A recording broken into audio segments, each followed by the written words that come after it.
right. Well, good morning, good afternoon, everyone, and welcome to today's Exploring by the Seat of Your Pants event. My name is Joe Grabowski, and I'll be your host for today.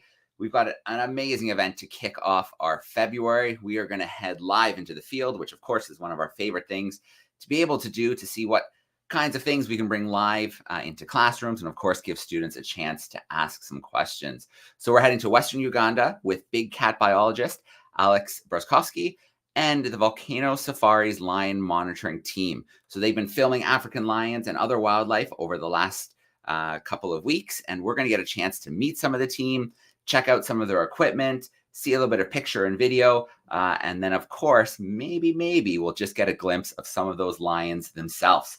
So let's bring Alex in live with us right now. Oh, I just had Alex back there with us, but it looks like the signal might have froze on us. So we're going to give it a second here and see if we can get Alex to come and join us. We had a nice little test connection this morning and things were looking good. But sometimes when you are live in the field, connectivity does not always 100% cooperate. So I do see the spinning wheel. So that's a good thing. That means something's trying to happen. So let's give it a moment and see what we have happening. Alex has joined us many times in the past, sometimes in the field, sometimes from his home in Australia. And we have learned a lot about the work he's done with leopards and other big cat species around the world. But he's been spending a lot of his time in Uganda, in particular, looking at the amazing species of lion there. And they have a kind of a unique trait in that they're tree lions. So they spend a lot of time climbing trees, spend a lot of time resting in trees. And so Alex has been able to get amazing drone footage, really up close and personal with these tree lions. So there is a group of lions, I've been told, that is near the river. And so they're going to use the drone to fly in and check out those lions for us a little bit later in our event. So we just have to wait for Alex to reconnect. This happened to us once during our test. And then he was able to reconnect and we just continued from there. So we're just going to have to be patient for a moment while we get Alex back in with us. If you are tuning in live via YouTube, do take a moment and use the chat sidebar and say, hey. And then throughout the event, please send in your questions via the chat sidebar and we will ask Alex and the team those questions. We'll have a chance to learn about what they're up to, check out a slideshow of some of the pictures and videos they've been taking. We'll check out some of the equipment, and then Alex will take us, hopefully via the drone. We're going to get to see those lions down by the river. There we go. Good sign. They have exited the event, which means they are trying to come back in. So let's give it another couple seconds here, and we will get Alex back in with us, and we will start this event proper. Again, use that chat sidebar. Let us know where you're tuning in from. Start sending in your questions about the lions right away, and we'll work those in throughout the course of the live event today. We should have Alex back with us any moment, and then we will go live. So as tends to happen sometimes with a live connection from the field, I could see him moving around backstage right up until I clicked to bring him in and say hello, and then things froze up on us. So hopefully we're going to have him back here with us momentarily, and we will get right into the live action. So do bear with us for a moment. I promise Alex is there. We have been talking this morning from their safari vehicle. We just need him to get back to us, and we will get things going again. I will share my screen here and give you a little peek of what we're about to get into. So this is the first photo here in Alex's slides. You can see these lions here right up there in the trees, just relaxing, having a good time. So we're going to learn all about that today momentarily if Alex is able to rejoin us.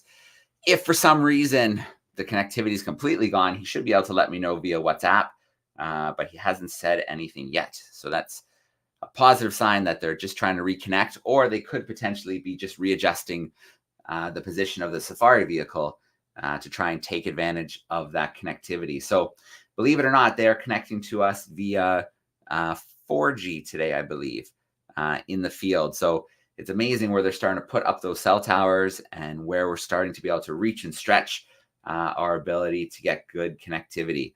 So Okay, bear with us for a moment. Oh, there we go. I hear a click backstage. Let's try Hey. again. Hey, Alex, how are you? Can you hear me? I can, Alex. Yeah, can you hear me? Yeah, can hear you just fine. All right. Well, we're live, Alex. I've introduced you to the classrooms. Let's get right into it. What's going on? Fantastic. Hey, everybody. My name's Alex Brechkovsky, and I'm a wildlife biologist, and we're here in Western Uganda right now. We're filming lions as part of the Volcano Safari's lion monitoring team. So I've got a couple of people with me. Collaboration and teamwork sort of make the dream work out here. So I've got Bosco Adequatse down south. He's the field coordinator for our lion project. Then there's also Oren Cornel on top of the Land Cruiser. He's also a field coordinator. Then there's Luke Osh, who's our drone operator and camera operator. And then hiding in the back of our car are 2 Wildlife Authority rangers. Joe, can we just share that PowerPoint and maybe we can just run through it? I can sort of give the Absolutely. And kids. Alex, if it freezes up Yeah. again, just exit and come back in again. So if you see it really freeze up on your end, just exit and follow the link again. But hopefully it'll stick with us. Can you hear me now? Yeah, we gotcha. Cool. Okay, it's up on the screen. Okay, cool. So everybody, just to give you sort of a 2-minute rundown on who we are. So we're a lion monitoring project that's based out of the Queen Elizabeth National Park in Western Uganda. So Queen Elizabeth National Park is a pretty remarkable place because if you look at Africa, it's located in a place called the Albertine Rift, which in terms of biodiversity, so the different number of species that live in the wild, at the highest way on the continental Africa. Okay, next slide.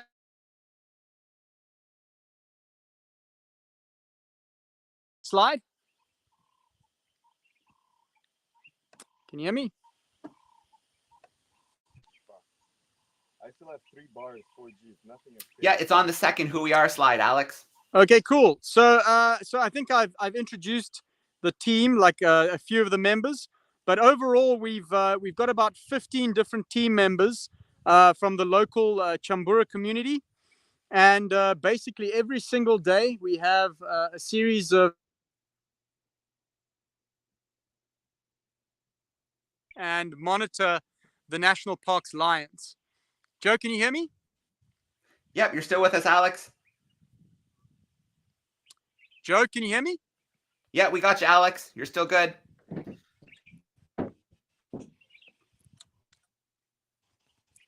Man, our internet is not good.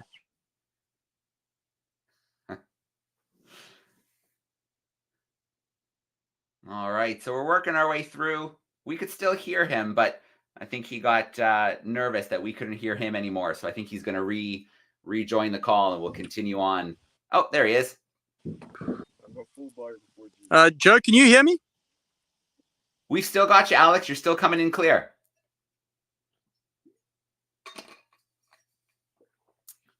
Alex, we still hear you.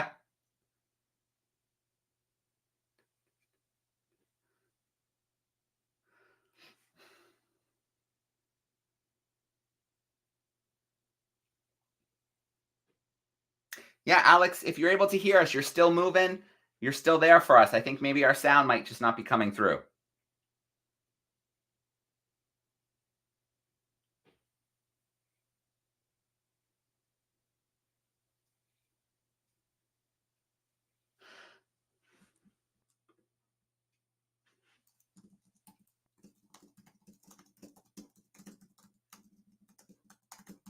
All right, so let's see. I'm just sending Alex a message because he's texting me. Okay, he's exiting, coming back in. So that's a good thing. And we'll just continue on. And maybe if I communicate him through the messages, I can let him know that we can still hear him loud and clear. So you can keep going. So, okay, can you hear me now? I think I'm back. Yep. Yeah. Cool. Okay, great. So next slide.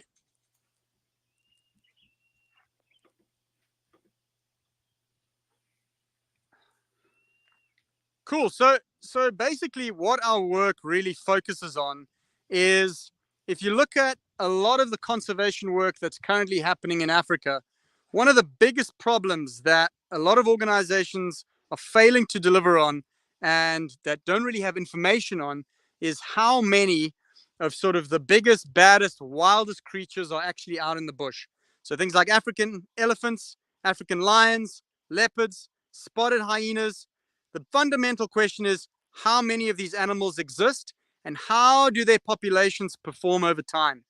So you can imagine, to do good conservation, you need people, you need teamwork, and you need a lot of money and resources. But what we often don't do is we don't assess when we do a conservation action, whether it's removing snares, whether it's translocating animals, whether it's moving them from reserve to reserve, whether it's doing breeding projects, we often fail to monitor how those populations of wildlife respond. So these couple of photographs is our team. You can see Bosco and Oren actually teaching our community scouts how to monitor lions and how to count their populations. Okay, we can change slides, Joe. So this is a pretty cool map. So all of the orange sort of colors that you see are all of the major protected areas that we work in the country. So in 2022 and 2023, we did a big national census where we counted all of the leopards, the lions, and the spotted hyenas across the protected area network of Uganda. So we picked the 6 biggest parks. It was Lake Mburo, Murchison Falls National Park, Queen Elizabeth, the Pianupe Wildlife Reserve, Torres Mliki, and a park all the way close to Sudan called the Kadepo Valley. And that took us over 100 people working together and about 15 months of work to be able to do that. Okay, you can change slide, Joe. So here's just a couple of photographs. So this is us in Lake Mburo and in Pianupe. And you can see all of the people that we're training and that we're working with. And we use a number of different techniques, everything from the use of camera traps. So basically cameras that you set up in the bush along animal trails that take pictures of wildlife. And then we actually also physically drive around and we take photographs of the faces and the whisker spots of every single lion that we encounter. Now, the cool thing with lions is that every whisker spot, like your house cat at home, is very different. It's like a human fingerprint. So from that, we know that John is different from Bob, is different from Mary. So that's pretty cool. Okay, next slide, Joe. So there's Oren and Johnson and Andrew, and they're basically counting lions on a computer. Okay, next slide. And there's our field team, a little bit too close for comfort with the lions. You can actually see 2 young male lions that are basically underneath our research vehicles. That's pretty cool. So that's something that doesn't happen all that often, but I thought that would be a cool picture to show everybody. Okay, next slide, please. Okay, so filming lions. This is something that I'm pretty passionate about. I've been very lucky to make 3 National Geographic and Disney documentaries with a host of different collaborators. And one of those collaborators is here with us today. We've got Luke Osh. Say hey, Luke. Hi, guys. So Luke and Bosco are both camera operators. And you can see we've got that huge drone over there. So it's about half the size of Bosco. And then we've got another drone over here. And basically what we're photographing, well, what we're filming now in the field and what we have been for the last 2 weeks is a pretty interesting coalition of male lions that lives in this part of the national park close to what we call the channel track. And we are actually using a pretty specialized piece of technology called a thermal drone, which you can see just over there. And that basically picks up the heat signal of the lions at night. So the problem with this habitat, I don't know if you can see behind me, but you can see there's very dense bushes. And what that means is that getting a vehicle and actually following lions at night is pretty darn difficult. So this drone basically helps us to pick up a heat signature. And from the air, we can see exactly what the lions are doing and what exactly they're hunting. Okay, Joe, maybe you can just play that clip for everybody. And then we can actually jump into the field and hopefully show some people some lions. Okay, so what you're seeing here is the tree climbing lions of the Queen Elizabeth National Park. And what's pretty cool about these lions is that it really constitutes a population of only 3 areas where you find lions that climb trees every single day between about 7 a.m.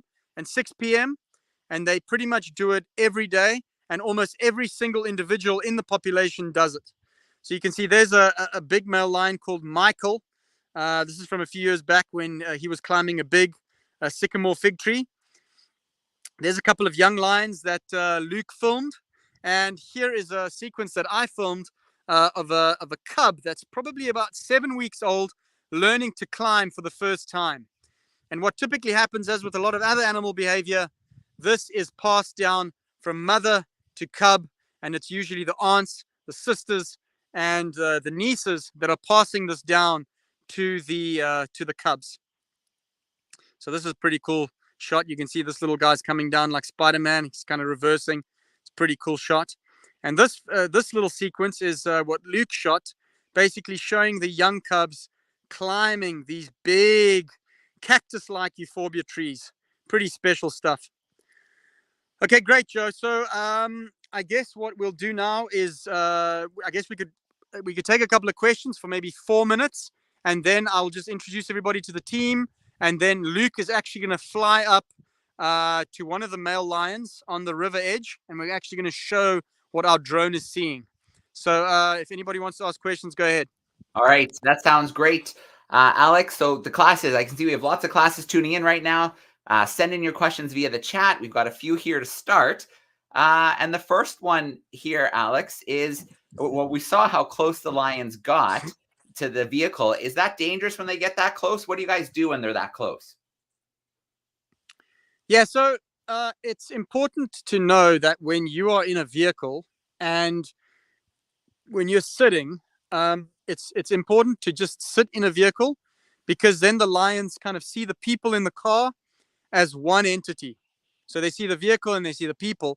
The problem is when you stand up in the vehicle, especially if you're in an open top Jeep, then suddenly they're like, okay, whoa, something's changed. Why is that animal in there suddenly become tall?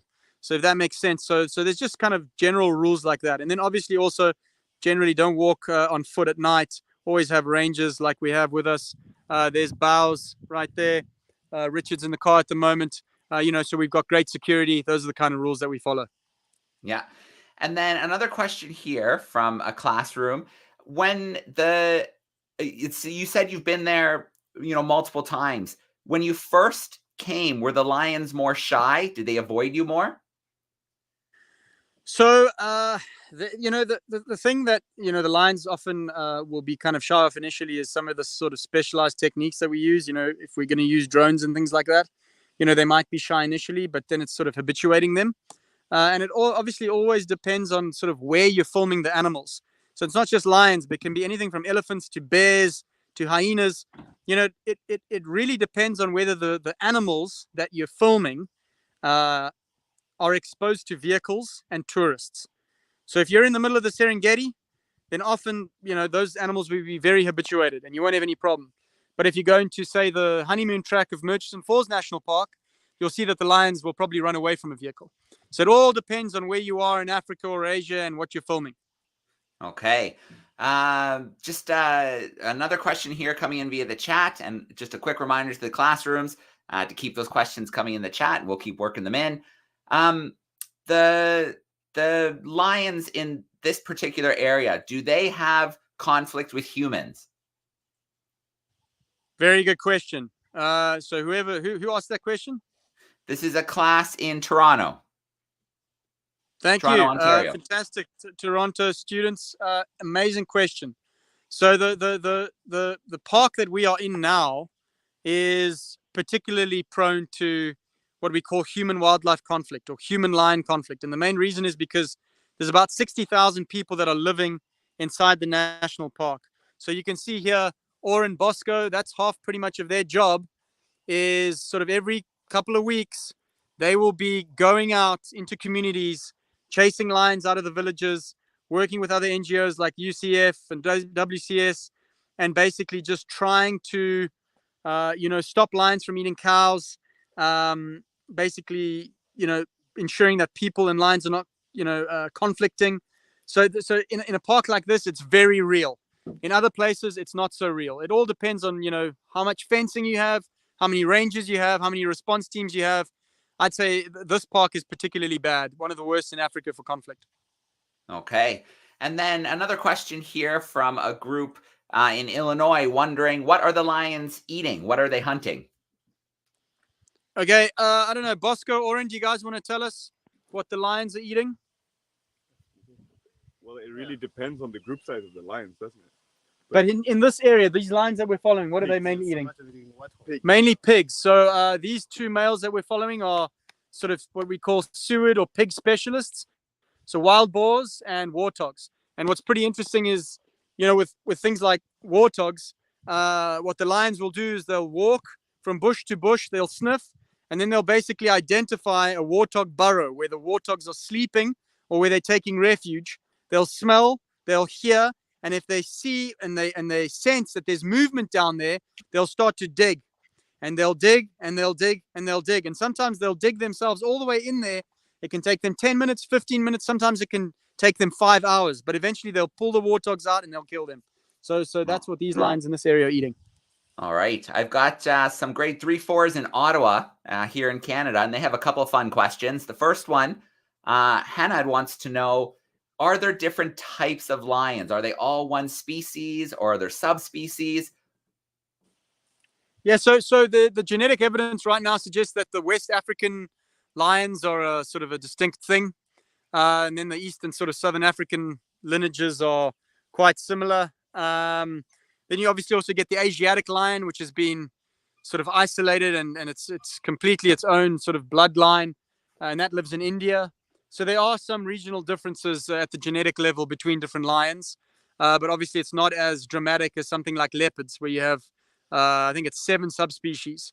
So yeah, with lions, it's not as dramatic as that. Okay. Another question here. Amy wants to know, Alex, how do you find the lions each day? Yeah, so it's a matter of sometimes getting lucky and seeing them. Sometimes you can use VHF telemetry. Some of them are collared.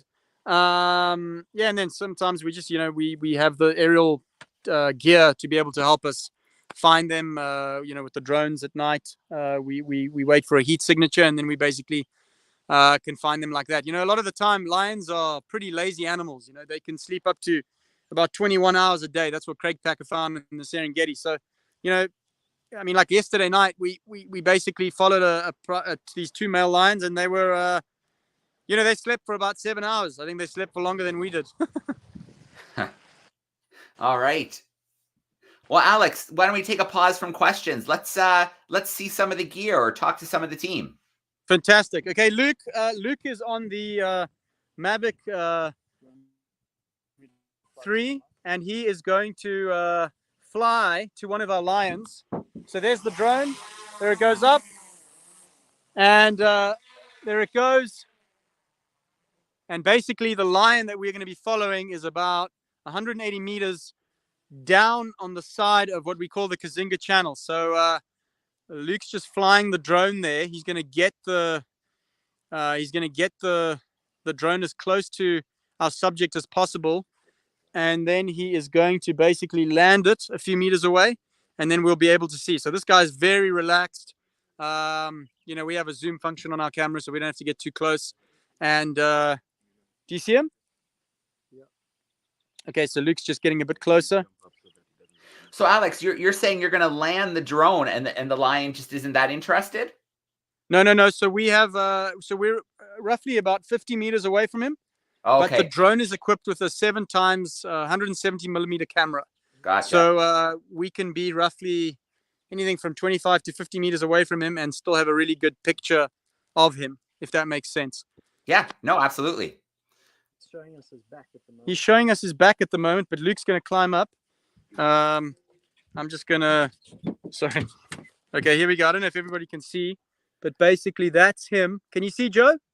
Yeah, can you move over just a little bit, Alex? There we go. There? That's good. Yep.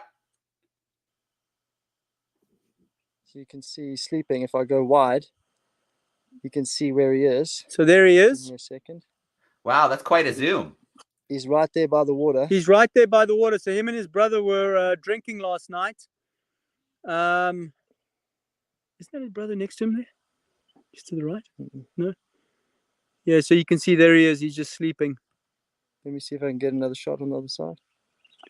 So Luke's going to just try and fly a little bit around the other end. Sure. So a few more questions coming in here, Alex. You mentioned that on. lions are lazy, and we see that one having a nice sleep. So Valentina wants to know, why do they have to rest so much? Well, okay, so there's a little bit more to the story of this little guy here. So unfortunately, he got into a pretty bad fight about 3 nights ago. He got pretty badly hurt by 2 other male lions. So he's sleeping, but he's not just sleeping, he's actually recovering. He got quite badly beaten up. So male lions form what we call coalitions. Cheetahs also do this. And basically what it is, okay, here we go. Here's a better view. Here's Tibu. Yeah. Is that Tibu? Yeah. He's got all feet, all 4 legs there. Oh, do you know who Jacob is?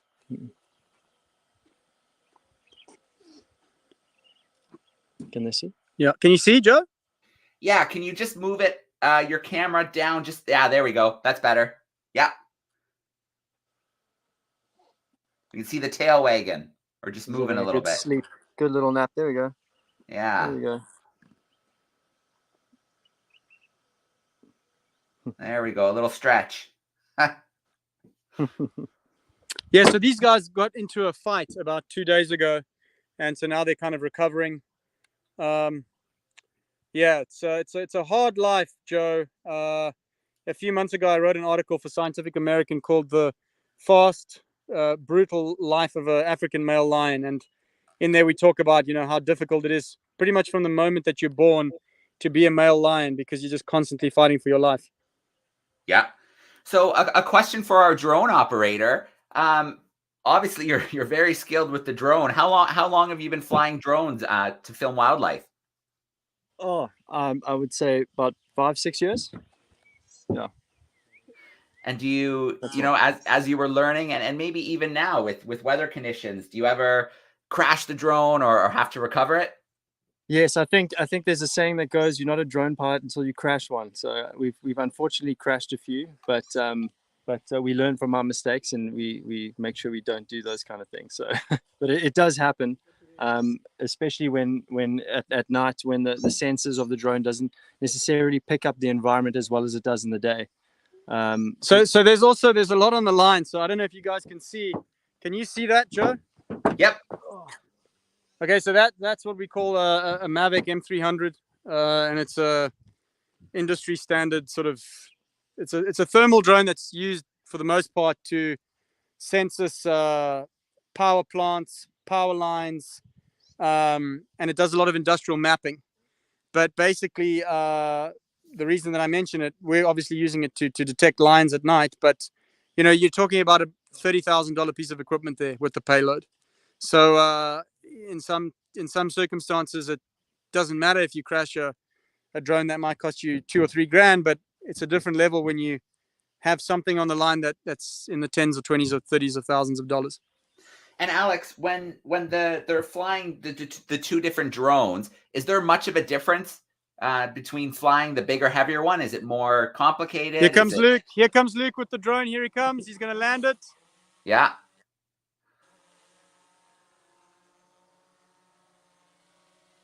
Yeah, so the one weighs probably about 700 grams, and the other one weighs about 7 kilograms. So it's about 10 times the size. Yeah. Yeah. All right. Another question here. George wants to know, who's doing most of the hunting? Is it the male or the females with these the tree lions? So the male coalitions do most of their hunting. A lot of the time, so there was up until about 20 years ago, there was a lot of thought that male lions are the sort of big bad brutes that just steal the kills of females.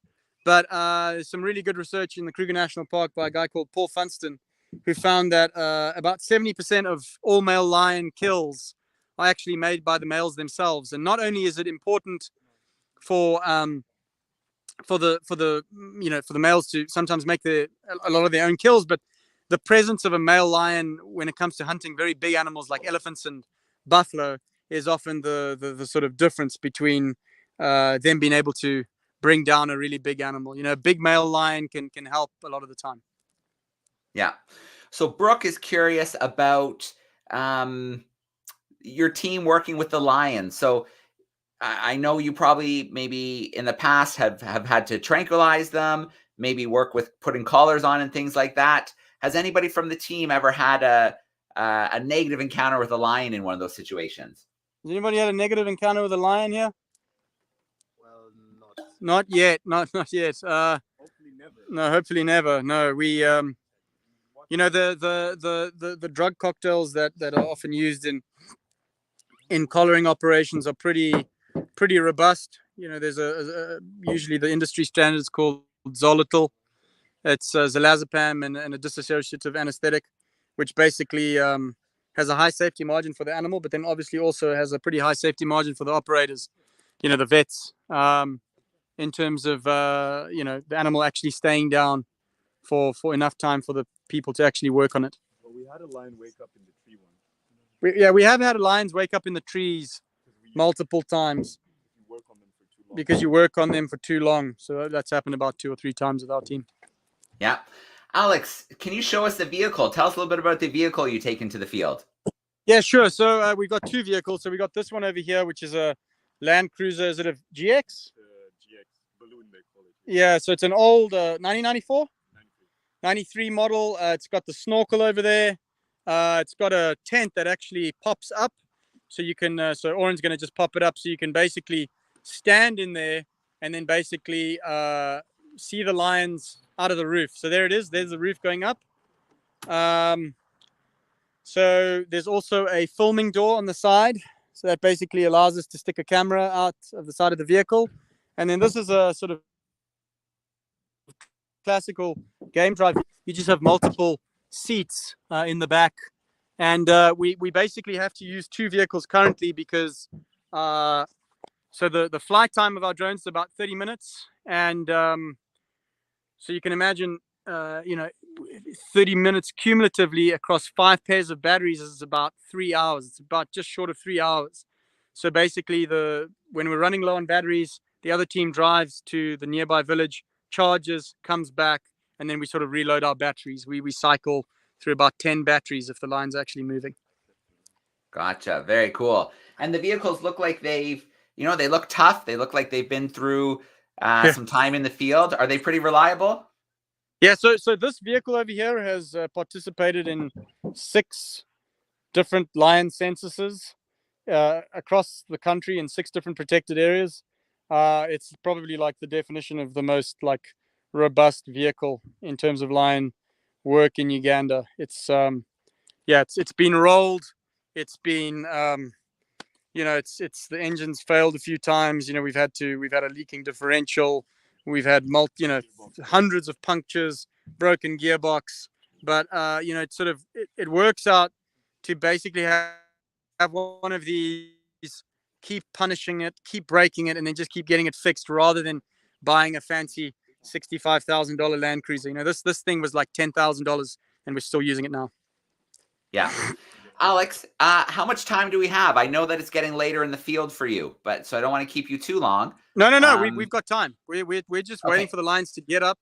So, and they're not going to get up until sort of 6:37. Yeah. Okay, perfect. So I like this question. This is a fun question. This student here has seen that leopards bring their kill up into the tree. Do these lions ever do the same? No, that's a very good question, but they don't. And I think the main reason is, look, there's a lot of hyenas here. There's an absolute boatload of hyenas in this park, but we've never seen a lion take a kill up into a tree. It's definitely the leopards that are doing that, and I think the reason for that is also they have more competitors. They have lions, hyenas to contend with. Lions generally, especially if there's more of them, can sort of keep the kills to themselves. Okay, Alex, I have a question for you, and feel free to say no, because I know you might need your battery time for being in the field tonight, but I should have thought of this when you were flying, to get a landscape shot, just kind of look and see kind of a wider landscape shot. Luke's gonna do that right now. Yeah, it would be awesome just to kind of get a feel for where you are. Yeah, so we're gonna show you. So we're basically in a So it's a fascinating area because we're sort of in a savanna that, I mean, I don't know, Oren, you've been in Kenya. Do you have many places where you have these euphorbias? You don't. So it's very unique because you have what we have. This is it's a euphorbia savanna. So euphorbia is one of the most poisonous African trees. It resembles a cactus, but it's not a cactus because it's got milky latex. It doesn't have sap, or is it the other way around? But anyway, it's incredibly poisonous, and it's the tree that you see all around me. It's that tree over there. It's that tree over there, and this is everywhere. So Luke's just going to show you the landscape, but that's sort of the defining feature. And then we also have an incredible, what resembles a river, but it's not really a river. It's actually a channel between two lake systems. What's it? Lake Edward and Lake George, eh? Yeah, correct. So this whole park is basically named after the royal family. So it's like Queen Elizabeth, then it's George, Edward. So you have these two lakes, and then basically this is what Luke is over. So there's the channel that connects the lakes, and then you can see the savanna, and you can see all of those euphorbia trees and that row of acacias at the bottom. Can you see that, Joe? Yep.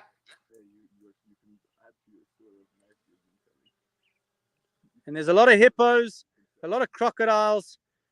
And the crazy thing is these lions that we're following, we're actually waiting for them to swim across that channel. So the remarkable thing is these two are actually, they swim through crocodile-infested waters. How crazy is that? Yeah, wow. That's most of the... So that's what it looks like. You can see a lot of thickets. It's all thickets. Very difficult to move through with a vehicle. Almost impossible. Yeah. I think a lot of people, when they think Savannah, they think, Serengeti, they think Masai Mara. But, when you have, so I mean, in this park, you've kind of you've actually got, I don't know if I can get sort of into this, but if everybody in the class, I don't know how old everybody is, but, in ecology and in sort of ecosystems, we have this idea of a sort of ecological balance, right? And we know that having big animals like hippos, rhinos, elephants, and carnivores is crucial for the ecosystem.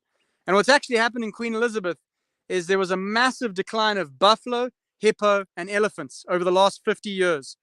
And what that's done is there's been what we call an ecological cascade, where basically the lack of those herbivores has led to the invasion of sort of essentially two species. And that's the sickle bush thicket, which is a thorn tree, and also these euphorbias. So they just shouldn't be in the density. These thickets should not be so thick. And so that's the reason why the conservation of big animals is so important. Because if you lose them, all sorts of crazy things start to happen in your ecosystem that you don't want. Oh, we're just back with the lion. Here we go. Can you see that? Yeah. Still having a nice relax. Now, is this the same lion that was injured, or is this the brother? Yeah, this is the brother. I mean, they were both in a big fight with two slightly older, slightly bigger males. Yeah. Yeah. And are they fighting over territory? Females? Yeah. What? Yeah. It's all got to do with females and territory. That's why lions fight. So we basically, in ecology, again, we sort of have, there's two fundamental reasons why animals move. So it's obviously for food. So with females, what female lionesses are trying to do is they're trying to convert every single piece of resource in their habitat into cubs. So their home ranges are significantly smaller than males. Males are largely moving because of females. They are trying to cover as many lion prides as possible. They're polygamous. So often male lions will not just mate with one pride. They'll mate with 3, 4, 5 prides. In the Serengeti, you can sometimes see male coalitions, having tenure over 5 prides. They'll sometimes have 20, 30, 40 cubs. And there's a constant fight over those cubs, who's the father of those cubs, and basically keeping those cubs alive. All right. So, Alex, here's a question from Mrs. Kirk's class, and maybe we can get an answer from you and maybe some of the team as well. What led you guys to be wildlife conservationists? What led you to a career in wildlife conservation?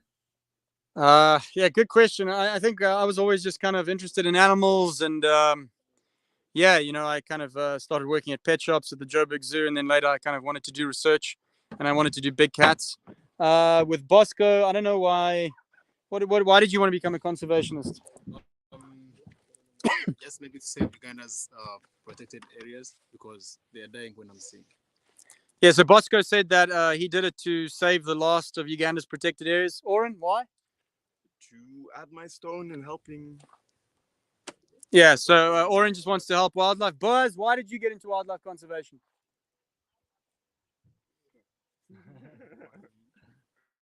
What's the reason? You want to save the wildlife, or like, is it career, or what's the story?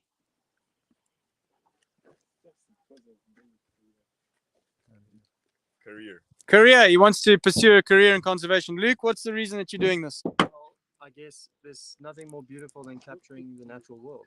I mean, it's really special.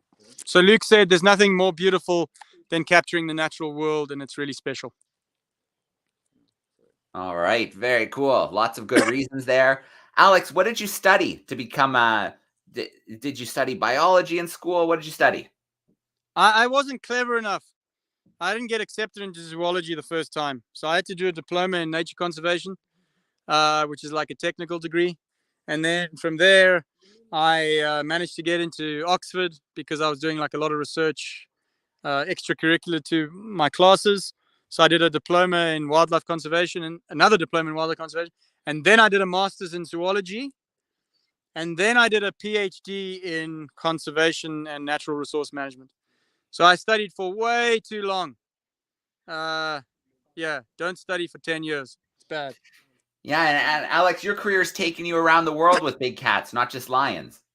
Been very lucky. I've been fortunate enough to have some good mentors, and yeah, I've been very lucky to get opportunities with many different people. So I'm very grateful. All right, and one more question here for you, Alex. Tonight, what's it going to look like? What are you guys going to be doing when the sun goes down? Okay, so I'm going to be very honest with you guys. I need everybody to say a prayer for us tonight. So we are basically bankrolling this film ourselves. And one of the most expensive things that we are doing currently is renting this thermal drone. It costs $300 a day. And we still haven't got the lions hunting. And tomorrow we are leaving back to Kampala. So we are hoping that tonight is the night when these lions finally make a kill. So yeah, that's what we're doing. All right. Well, we're rooting for you here. I know, being out in the field, you can't control nature. But I do know a lot of photographers and wildlife filmmakers say sometimes right at the end, things come together. So we're pulling for you guys. Thank you so much. We're excited. Yeah, awesome. Well, Alex, thank you so much for doing this for us today. We've had great questions. There's lots of classrooms hanging out with us. Thank you to you for getting the drone up for us. And yeah, if there's any more questions, I'm happy to take them. I don't have to be anywhere. So, if anybody wants to ask. Yeah, we'll take a few more. So classrooms who are tuning in, use that chat. We have some time. We'll work in a few more questions, and we'll start off. A question here: have you ever worked with tigers in your career? So one animal I have not worked with. I've managed to work with jaguars. I did some work on leopards in Asia. I did some work on leopards in Sri Lanka. Lions and leopards in South Africa and Uganda, but I have not worked on tigers. Tigers are a very political species. It's very difficult to be actually able to physically go and work with them. So there's a running joke that there's more tiger biologists than there are tigers. Yeah, quite a difficult species to work on, and yeah. All right, let's grab another question here from the chat. Okay, George wants to know how often the lions eat. How much do they need to eat to be healthy? Yeah, good question. So, you're typically seeing these lions making a kill sort of every 4 to 5 days. Sometimes the frequency is shorter. A couple of days ago, we had these males. We found them on 3 different carcasses in the space of about a week. That's before we had the thermal drone. But yeah, sort of you're seeing, it all depends also, Joe, what is it that they're killing and how many pride members are there. So if you have a lioness, 10 kilometers from here on the Kissimmee Plains, she's got 4 cubs and 2 adult sisters. One male cob will probably last them one day. Then they'll have to hunt again the day after that, or the day after that. So every sort of 3 days on those smaller prey items. And then if they kill a big buffalo, maybe they'll only have to eat every sort of 7 days. So yeah. Okay. There's another good question here about, could anybody come and film in the park, or did you have to get special permissions? Yeah, so you can come and film and do photography just as a tourist. You can just pay your $40 a day, and you pay your 100,000 shillings for the rental of a car, or the car license. But then if you want to film commercially, and if you want to do research like what we do, then you need a special permit, because we are allowed to go off the road. So that's the fundamental difference between tourists and scientists in this part of the world. It's different in other places, depending on where you are in the world. But here, if you want to go off the road, you need to have a pretty good reason as to why that is. All right. I've got a classroom in Florida wants to know, have you been filming any other wildlife? You know what? So Luke films a lot of establishing shots. Bosco and Oren film a lot of establishing shots with other wildlife to kind of set up the area. So kind of what Luke was doing, he was flying the drone and he was showing everybody what the area looks like. So, with any film, you kind of really want to immerse viewers in what the habitat is and what other animals there are that live alongside these lions. So like 2 days ago, we had some elephants interacting with the lions. The day before that, we had some baboons, some olive baboons interacting with the lions. So we're obviously always trying to sort of capture any interactions between other animals and these lions. Yes. Okay.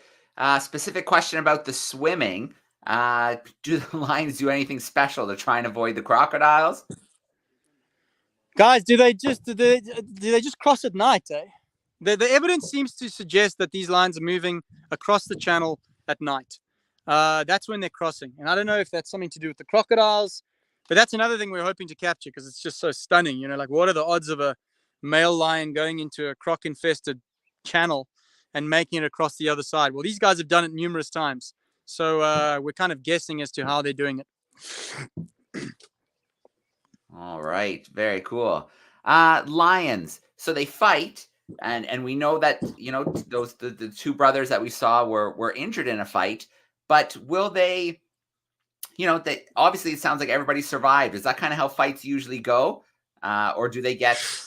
Depends. Depends. If it all depends largely if the coalitions can sort of stick together. If the coalition splits, and especially if it's a numbers game, if it's say 3 lions on 2 lions or 3 lions on 1 lion, then especially if the bigger coalition isolates that one male, they can sometimes kill him. So it's pretty vicious. It sometimes the fight is just a sort of little scuffle, and they kind of just slap each other around and then they run off. And sometimes they fight, they go for it. One of the males that we filmed here, he got bitten in the rib. We're kind of worried. We're kind of monitoring him. I mean, he's moving. He seems to be okay. But, these lions can often, they can get killed. And if they don't die immediately from their wounds, a broken leg, a broken spine can lead them to, die over a longer period of time. It's not fun. So with lions being, an important species, important to the ecosystem, do conservationists ever intervene if a lion's injured to help out in any way? Yeah, so there's one lion that we've been filming for a while. He lost his leg, and multiple people saved his life at multiple times. He stepped in a snare. An NGO and a vet saved him. He lost his leg in a poacher's trap. Another NGO and vet saved him. He was gored by a buffalo. A vet saved him from the local wildlife authority. His family was poisoned. Somehow he managed to dodge that. So, my view is this. If we as humans have hurt and impeded the life of an animal, then yes, 100%, I think we should intervene. If it's a natural thing and the lions have a bad fight, then I think it's the sort of way of nature, you know. Yeah, no, that makes total sense. The snares, they're not hunting the lions. What are local community poachers or people in the community hunting for? Yeah, so usually it's prey. So it's the lion prey. So basically, just to take a step back, so everybody, when Joe says snare and when he says snaring, what he's talking about is the use of what looks like a wire. It's a long piece of wire. It can be a long piece of cable. Sometimes it can be the clutch cable from a motorbike or from a bicycle. And that's basically tied into a hoop or a noose and basically set up on paths where animals walk. Animals walk through the snare, they get caught, the wire tightens, and basically they either lose a limb or they suffocate. So that's what we're talking about when Joe says snaring. A lot of the time, that's not targeted for lions. And as Joe says, it's for prey. It's for cobs. It's for buffaloes. It's for dikers. It's for impalas. It's for all the things that these carnivores are eating. But the problem is the carnivores are using the same game paths to hunt as the prey are using to walk to water and just to walk to feed. So a lot of the time, there's what we call bycatch, and carnivores are bycatch. Okay. Alex, one more question for you from the chat before we maybe wrap up for today, and that is the lions in this park. Are they stable, falling, climbing? What's the population doing? Yeah, so this population, so you know, as I said, you know, sort of the majority of our work is largely about giving good scientific information to the wildlife authority and the government on how lions are doing. Okay, it's not often the priority of conservation organizations to count, but you know, it's these things are like it's the equivalent of like not looking at your bank account. How much money do you have?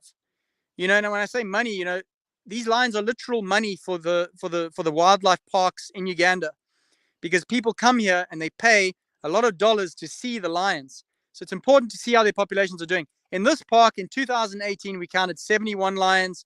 In 2022, we counted 39. And last year we did another census, and it looks like that number is probably pretty stable. But there's probably not more than 50 lions left in this park. So what we call a sort of dangerously low population from a functionality perspective of whether they can breed, disperse, and maintain their genetic integrity. So these lions are under big threat. The tree climbing lions are under immense pressure. All right, I'm going to come back on screen here. Alex, I want to start off with a shout out to our classrooms. We had so many great questions come in today. So a huge shout out to our students. I can tell a lot of students were doing some thinking this morning. And Alex, a huge thank you to you and your team for taking the time to do this, for reaching out and doing this for us today. And everybody's saying thank you very much. Luke, thank you very much. Thanks, guys. Bosco, Richard, Boaz, Oren.